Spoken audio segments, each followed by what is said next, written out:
founded by Sandiata Keita and became known for the wealth of its rulers, especially Mansa Musa I.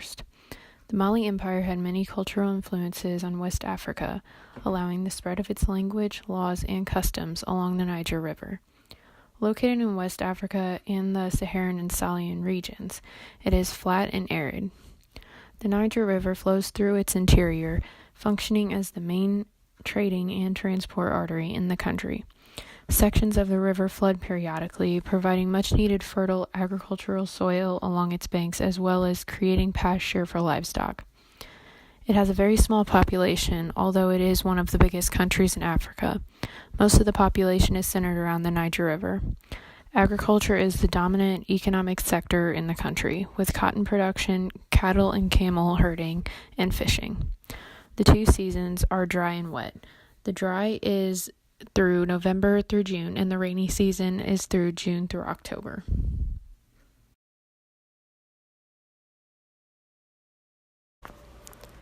When looking at the top commodity outputs of Mali, Africa, their highest export is cotton, followed by rice, millet, sorghum, and wheat. The top crops by area are millet, rice, and sorghum, also known as milo, and most of the crop production goes to supporting the country's population and livestock that consists of cattle, sheep, and goats. As of 2016, Mali's top 5 total imports were mineral products, machines, chemical products, transportation, and foodstuffs. They imported the most to Senegal, China, Cote d'Ivoire, France, Germany. More importantly, their top 5 agricultural imports were rice, wheat, rolled tobacco, raw sugar, and soups and broths. Mali is the 82nd largest exporter in the world, exporting $2.84 billion worth in 2016. Although gold is the top export of Mali at 71.9%, the agricultural exports we would like to focus on are prepared cotton, sheep and goats, bovine, tropical fruits, and oily seeds. The destination of Mali's exports are South Africa, Switzerland, United Arab Emirates, Cote d'Ivoire, and Burkina Faso.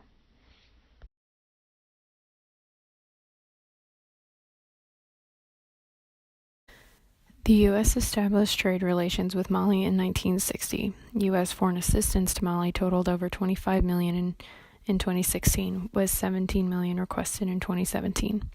Mali was the U.S.'s 154th largest goods export market and the 187th largest supplier of good imports in 2016.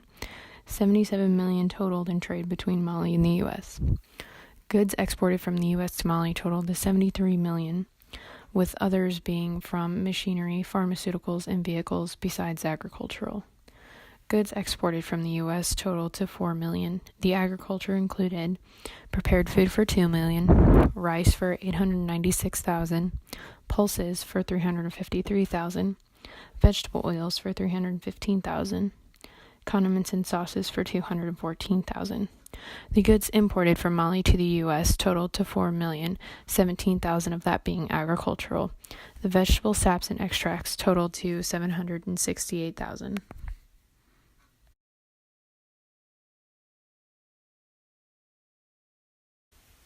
Around 80% of all Malians have agricultural-based occupations. The government dedicates 15% of its budget to the agricultural sector, and the ag contribution to GDP is 40.9%. Of the 34.1% of agricultural land in Mali, about 5.6% is arable land. Permanent crops are 0.1%, and permanent pasture is 28.4%.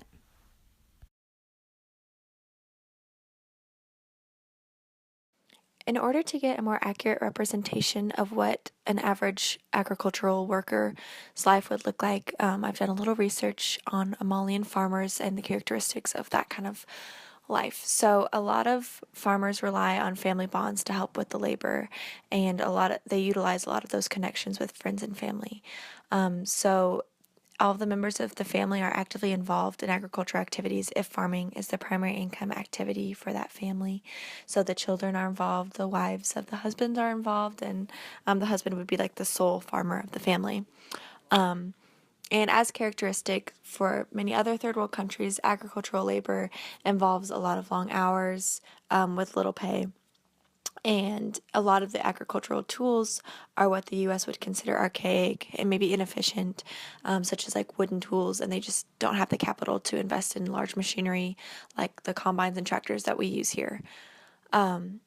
Women's role in farming is a little different. Women particularly work long hours, and because as well as looking after the home and children, they take on daily chores around the farm and like on the land, and they're also pretty engaged and active in trade activities.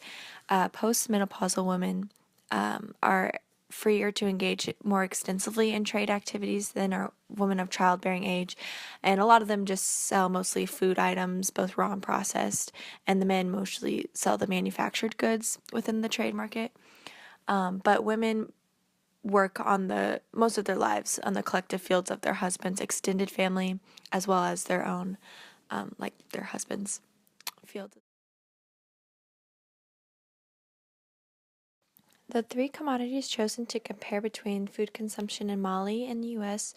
were cheese, chicken, and rice. In 2013, the cheese per capita consumption recorded in Mali was 0.04 pounds per capita.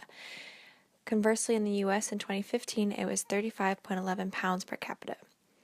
Chicken in the U.S. total was 103.9 pounds available per capita in 2015, and in Mali in 2013, poultry meat only reached 6.6 pounds per capita.